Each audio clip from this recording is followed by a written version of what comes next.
नमस्कार दोस्तों, स्वागत है आपका बिहार समाचार में। तो चलिए बिहार की 10 प्रमुख बड़ी खबरों के बारे में जानते हैं। तो खबरों की ओर रुख करने से पहले आपसे अनुरोध है कि आप बिहार के किस जिले में रहते हैं ये हमें कमेंट बॉक्स में ज़रूर बताएं।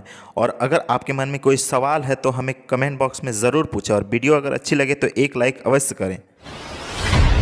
भगवान सूर्य को अर्घ देकर व्रतियों ने मांगा आशीष, मुख्यमंत्री आवास में भी पूजा। भगवान सूर्य की उपासना के महापर्व छठ के तीसरे दिन नदी, घाटों, तालाबों और अन्य जलाशयों में अर्घ देने व्रतियों का सैलाब उमड़ पड़ा। अस्ताचलगामी सूर्य को अर्घ देकर व्रतियों ने अपने अपने घर की खुशहाली की प्रार्थना की। आम लोगों के साथ जनप्रतिनिधि और अधिकारी भी पूजा में शामिल हुए। मुख्यमंत्री नीतीश कुमार अपने सरकारी आवास में स्वजनों के साथ छठ पूजा में शामिल हुए। वहीं उप मुख्यमंत्री तारकिशोर प्रसाद ने कटिहार में तो रेणु देवी ने पटना में छठ की पूजा की। पटना के एसएसपी उपेंद्र शर्मा ने खुद अपने हाथों से मिट्टी के चूल्हे पर छठ का प्रसाद बनाया। अच्छी बात यह है कि लोग स्वयं भी कोरोना से बचाव के साथ पर्व को उल्लास से मना रहे हैं। बड़ी संख्या में लोगों ने घरों में ही भगवान भास्कर को अर्घ देने की तैयारी की तो प्रशासन की ओर से राजधानी के 84 घाटों पर एहतियात के साथ सूर्य उपासना की तैयारी की गई है। घाटों पर साफ सफाई से लेकर आकर्षक रोशनी की व्यवस्था की गई है। पूरी राजधानी में स्वच्छता का विशेष ध्यान रखा गया है। दरअसल लोक आस्था का यह पर्व इसीलिए तो अनूठा है कि इसमें प्राकृतिक की पूजा, प्राकृतिक चीज़ों के व्यापक प्रयोग की कुशलता, शिक्षा, स्वास्थ्य की सीख, स्वच्छता, संस्कृति, भाईचारा और आस्था का बेजोड़ मेल है। पूर्व डिप्टी सीएम सुशील कुमार मोदी और संजय झा को बिहार सरकार में मिली नई जिम्मेदारी। पूर्व डिप्टी सीएम सुशील कुमार मोदी के बिहार की नई एनडीए सरकार में शामिल नहीं होने के बाद से माना जा रहा था कि उन्हें संगठन और सरकार में भी कोई अहम जिम्मेदारी मिल सकती है। सीएम नीतीश कुमार ने शपथ ग्रहण समारोह के बाद कहा था कि मैं सुशील जी को मिस करूंगा। अब सरकार ने भाजपा के वरिष्ठ नेता व पूर्व उप मुख्यमंत्री सुशील कुमार मोदी के साथ ही पूर्व जल संसाधन मंत्री संजय झा को विधान भवन में ठिकाना मुहैया करा दिया है। विधान परिषद के दोनों वरिष्ठ सदस्यों को अलग अलग समितियों का अध्यक्ष बनाया गया है। पूर्व उप मुख्यमंत्री सुशील मोदी को आचार समिति का अध्यक्ष बनाया गया है। वहीं पूर्व मंत्री संजय झा को याचिका समिति की जिम्मेदारी दी गई है। विधान परिषद के कार्यकारी सभापति अवधेश नारायण सिंह ने इस संबंध में आदेश जारी कर दिया है। दोनों समितियां विधान परिषद की स्थायी हैं और महत्वपूर्ण समितियां हैं। बिहार में मिले कोरोना के 495 नए मरीज। राज्य में पॉजिटिव मरीजों का आंकड़ा पहुंचा 2,29,969। बिहार में कोरोना संक्रमण का रफ्तार अब धीमी हो गई है, लेकिन इसके बावजूद भी हर रोज हजारों की संख्या में पॉजिटिव मरीज मिल रहे हैं।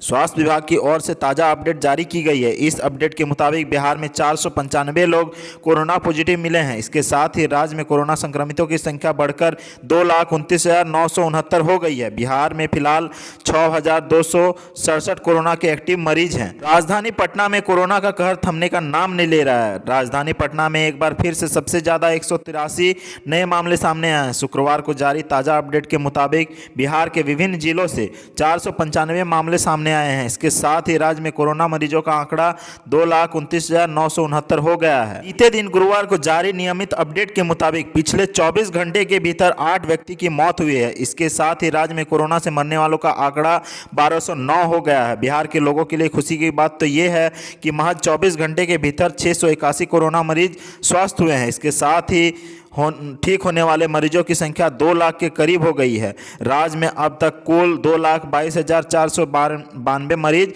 स्वस्थ हो चुके हैं। जेल में बंद कैदियों ने की छठी मैया की आराधना, डूबते सूर्य को दिया अर्घ। आस्था के इस महापर्व में हर किसी को अर्घ देने का अधिकार दिया गया है। इसी अधिकार के तहत पूर्णिया जेल के करीब 1800 से ज्यादा कैदियों ने एक साथ आस्था के इस महापर्व को मनाया।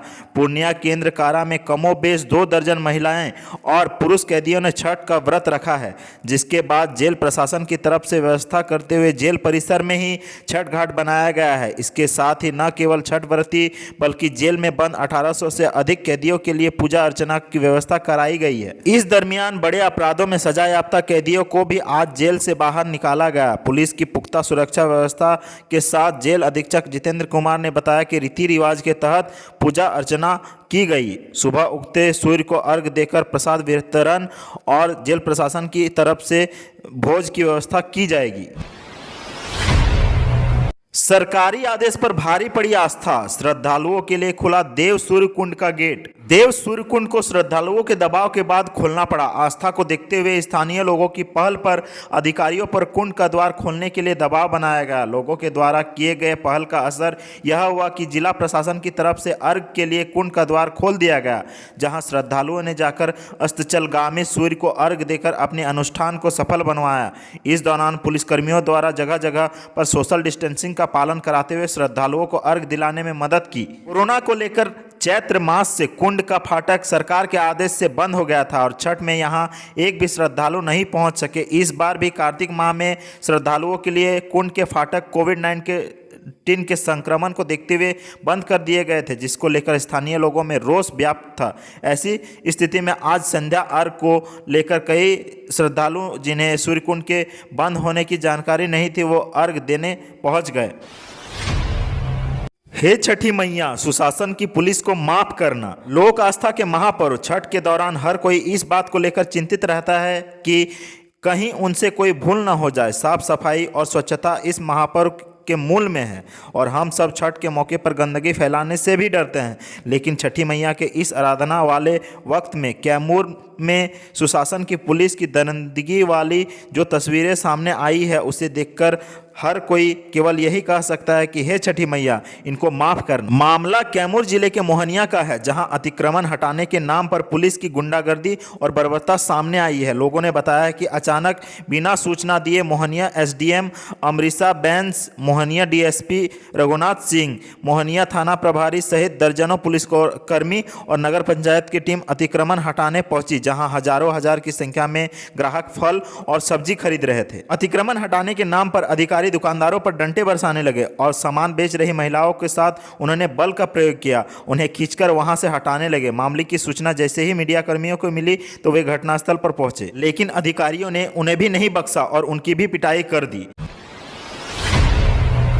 पटना में डेंगू हुआ बेकाबू, राज्य में अब तक 350 से ज्यादा केस। कोरोना महामारी के इस दौर में डेंगू लगातार बिहार के अंदर अपना दायरा बढ़ा रहा है। डेंगू की वजह से राजधानी पटना समेत बिहार भर में लोग बीमार पड़ रहे हैं।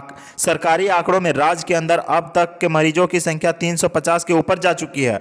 पटना समेत राज्य के 11 जिलों में डेंगू मरीजों की पहचान की जा चुकी है। पटना के साथ साथ जिन जिलों में डेंगू के मरीज पाए जा रहे हैं उनमें मुजफ्फरपुर, औरंगाबाद, बेगूसराय, नालंदा, भागलपुर, गोपालगंज, पश्चिमी चंपारण, सीतामढ़ी, सारण और वैशाली जिले शामिल हैं। हालांकि राज्य के अभी भी 9 जिले ऐसे हैं जहां डेंगू का कोई केस सामने नहीं आया है, जबकि बाकी 18 जिलों में इक्की दुक्की केस सामने आए हैं। डेंगू मरीजों की बढ़ती संख्या को देखते हुए पीएमसीएच और एनएमसीएच में इसके लिए अलग से वार्ड बनाया गया है। डेंगू मरीजों के लिए यहाँ कुल 30 बेड आरक्षित रखे गए हैं।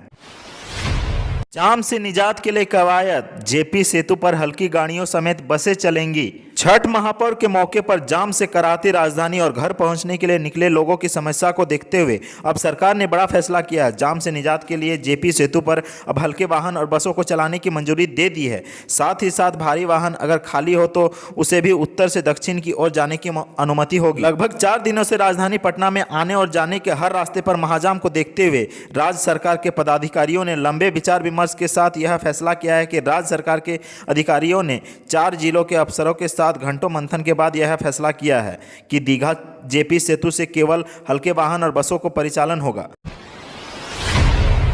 पटना में लगे हाईवे के जाम ने रेलवे को किया मजबूत। कल से चलाई जाएंगी 7 स्पेशल इंटरसिटी और 4 मेमू ट्रेनें। पटना में गांधी सेतु और नेशनल हाईवे पर लगे जाम का व्यापक असर पड़ा है। सड़क पर पटना से बाहर जाने और वापस आने वाली लंबी दूरों की बसों की संख्या कम हो गई है। इस कारण लोगों की परेशानी बढ़ गई है। वक्त छठ महापर्व का है, ऐसे में राज्य सरकार और रेलवे का बड़ा कदम उठाना पड़ा है। राज्य के परिवहन सचिव संजय अग्रवाल ने ईस्ट सेंट्रल रेलवे से तत्काल स्पेशल ट्रेन चलाने को कहा था। इसके बाद अब रेलवे भी हरकत में आ गई है। ईस्ट सेंट्रल रेलवे ने कल से ही 11 जोड़ी स्पेशल ट्रेन चलाने का आदेश दिया है। इसमें 7 जोड़ी इंटरसिटी और 4 जोड़ी मेमो स्पेशल ट्रेनें शामिल है। दरअसल छठ महापर्व खत्म होते ही घर गए लोग वापस पटना लौटने लगेंगे। इस कारण लोगों की भीड़ काफ़ी बढ़ जाएगी।